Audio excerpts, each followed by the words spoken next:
તો મિત્રો આજે યુટ્યુબ ચેનલ બધા મિત્રોનું સ્વાગત છે અને આજે એવી સ્ટીક હું તમને બતાવું કે તમારા ઘરે છોડવા રોપેલા હોય, લીંબીના છોડ હોય કે મીઠી લીમડીના છોડ હોય કે મીઠી લીમડીનો છોડ હોય કે પછી તુલસીનો છોડ હોય ને વિકાસ ના કરતો હોય, ઘણા સમયથી તમે રોપી રાખ્યો હોય ને વિકાસ ના કરતો હોય તો એક જ મહિનાની અંદર તમારા વિકાસ થઈ જાય એવો ઉપાય હું તમને બતાવું. તો અમારા ઘરે એક લીંબી હતી તો મહિના પહેલાં હુકાઈ ગયેલી લીંબી ને એનો અમે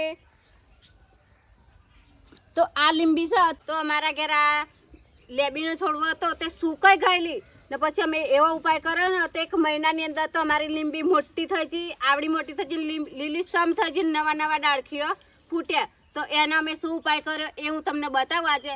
તો તેને અમારા ઘરે એક મીઠી લીમડી અમે રોપેલી, ગઈ સાલ રોપેલી તો વિકાસ જ નતો થતો ને સુકાઈ ગયેલી, ખાલી સોટી એકલી જ રહેલી ને અમે એ ઉપાય મીઠી લીમડીની અંદર અમે કર્યો તો એ અત્યારે ઘમઘોર થઈ ગઈ ને લીલાછમ પાન થઈ જાય. તો હું આજે તમને બતાવું અમારી મીઠી લીમડી.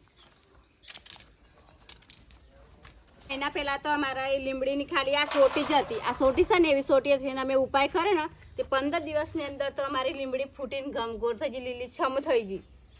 તો તમારે પણ તમારા ઘેર પણ છોડવા હોય લીમડી કે પછી લીંબી કે ગમે એવો છોડવો હોય અબો કે ગમે તે, તો તમે આ ઉપાય કરશો ને તમારા ઘેર 15 દિવસની અંદર તો ઘમઘોર થઈ જશે, લીલાછમ ઝાડવા થઈ જશે. તો તમારે પણ છોડવાનો વિકાસ કરવો હોય તો એકદમ ઝડપી 15 દિવસમાં તો તમારે સૂકું છાણ લાવવાનું છે ગાયનું જૂનું ને પછી એક ડોલની અંદર તમારે પલારી રાખવાનું છે ને 24 કલાક સુધી પલારી રાખવાનું છે. છાણ પલારેલું છે 24 કલાક થઈ જાય એટલે એના ગારી લેવાનું છે ને પછી આપણે બીજું સાદું પાણી જેટલું પેલી ડોલમાં છે એટલું જ પાણી બીજું આપણે અંદર ઉમેરવાનું છે. પછી જે છોડવું હોય એ છોડવા તમારે રેડવાનું છે. તો મહિનામાં 2 વખત એવું પાણી બનાવીને તમારે રેડવાનું છે. આ પાણી તમારે ડીએપી ને એનપીકે કરતાં વધારે પણ ગુણ લાગશે ને 15 દિવસમાં તમારો છોડવો એકદમ નવી પકડી આવશે ને એકદમ ગોટાદાર બની જશે તમારો છોડવો. બીજી એક સ્ટીક તમને હું બતાવું તો તેના માટે આપણે છાશ લાવો 500 ગ્રામ ને એનાથી 2 ગણું બીજું પાણી ઉમેરો ને પછી એ છાશ પછી તમારા છોડવાની અંદર તમારે રેડવાનું છે. તો તમારો છોડવો નવી પકડીઓ પૂરશે ને લીલાછમ પાના બની જશે. તો એનાથી પણ બહુ ઝડપી વિકાસ થશે છાશથી. તો તમારા ઘેર પણ રીંગણી હોય કે દૂધી હોય કે ગમે તે શાકભાજી તમે કરતા હોય તો એને પણ તમારે ઝડપી શાકભાજી લગાડવું હોય તો એની અંદર પણ તમે છાશ રેડશો 500 ગ્રામ છાશ ને એના 2 ગણું પાણી.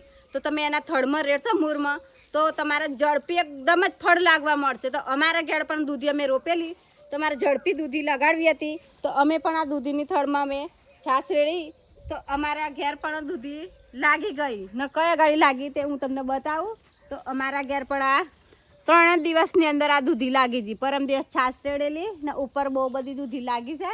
તો બીજા 7 દિવસની અંદર તો દૂધી ખવાય એવી 500 થી 600 ગ્રામની દૂધી થઈ જશે. તો તમારા ઘેર પણ શાકભાજી તમે કરતા હોય તો આ ટ્રાય તમે જરૂરથી કરી જોજો ને તમારા ઘેર રીંગણી, તમારા ઘેર પણ લીંબી હોય કે મીઠી લીમડી હોય કે ગમે તે વૃક્ષ હોય તો આ ટ્રાય તમે કરશો અને તમારા ઝાડને જલ્દી વિકાસ થશે, મહિનાની અંદર તો ગોટાદાર બની જશે. તો વિડીયો ગમે તો લાઈક કરજો અને શેર કરજો.